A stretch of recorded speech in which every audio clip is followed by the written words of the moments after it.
Никога не сте чували историята на Джо Линдър. Здравейте и добре дошли отново в моят канал. Днес ще ви разкажа историята на една много известна фитнес личност, която наскоро почина, а именно Джо Линдър, или наричан още Джо Aesthetics. А сега, приятно гледане! Джо Линдър е немски блогър, който намира милиони последователи благодарение на страстта си към бодибилдинга.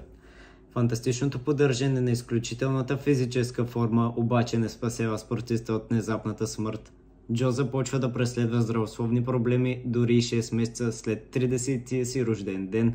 Мъжът почива внезапно поради мозъчен аневризъм. Джо е роден на 14 януари 1993 г. в германския град Регенсбург. Има сестра на име Кони. След като завършва гимназия, Линдър работи като охранител в нощен клуб. С възрастта младежът се премества в Дубай, след което се установява в Тайланд. От младостта си, роденият в Германия, той е висок 1,82 м, но слаб тинейджър, той започва да тренира усилено във фитнеса. С течение на времето Джо постига впечатляващи успехи в бодибилдинга и довежда теглото от 100 кг. На 19 годишна възраст спортистът стартира канал в YouTube, а година по-късно страница в Instagram. Отначало блогърът публикува развлекателно съдържание, като видеа с трикове на велосипеди, снимки и записи от фитнеса.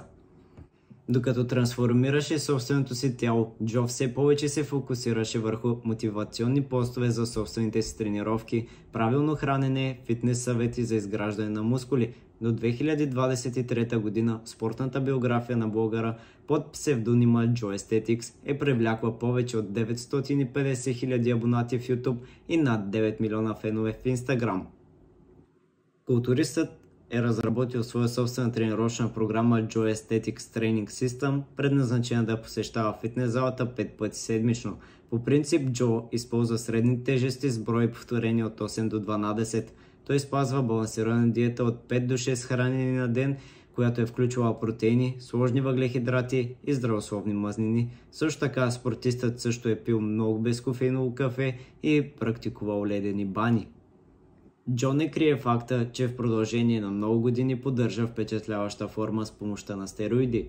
Той дори претърпява операция за отстраняване на гинекомастия на гърдата. В блогове спортистът казва, че се опитвал да се откаже от стимулантите за една година, но отново се е върнал към допинг лекарствата, защото тялото е спряло да произвежда собствен тестостерон. Личният живот на знаменитостта беше свързан с неговата приятелка Ниша, която е родом от Тайланд.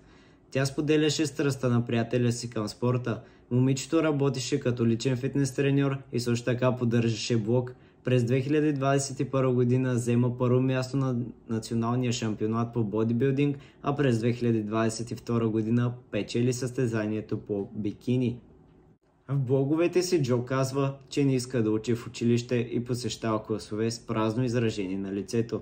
Той предупреди абонатите да следват този пример и препоръча да получат образование, но ги посъветва също да го направят, когато наистина искате нещо. През лятото на 2023 година блогърът заявява в интервю за Raw Talk, че е диагностициран с заболяване на пулсиращите мускули. При това заболяване мускулите са много чувствителни към движения и претоварвания. Мъжът изразява опасение, че конвулсиите ще предизвикат инфаркт. За да избегне това, той устоял далеч от състезанията по бодибилдинг и приемал диуретици. Малко преди смъртта си, Линдър прави ваксина срещу коронавирус, след което развива и самата болест, която е тежка. За да облегчи състоянието си, културистът по препоръка на лекарите извършва плазмафереза. Това е пречистване на кръвта от токсини.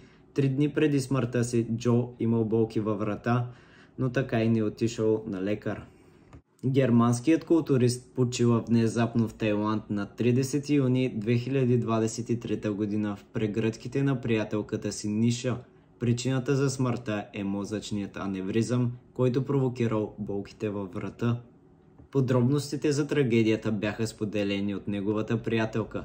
На страниците си момичето пише, че в този момент са били вкъщи заедно и са чакали да стане време за тренировка, когато 30-годишният Joe Aesthetics почива внезапно. Любимата описа гаджето си като мил, лоялен, честен и трудолюбив човек, който никога не се отказва, дори и да не се чувства мотивиран. По-късно думите на Ниша бяха потвърдени от общ приятел на двойката, Ноел Дазел. Културистът пише, че майката на Линдър е поискала да информира феновете на сина си за трагедията. Това беше всичко от днес от историята на Джо Линдър. Надявам се клипа да ви е харесал. Ако е така, харесайте го, абонирайте се, напишете отдолу един коментар, кое искате да бъде следващата фитнес личност в канала. Чао от мен и бъдете здрави!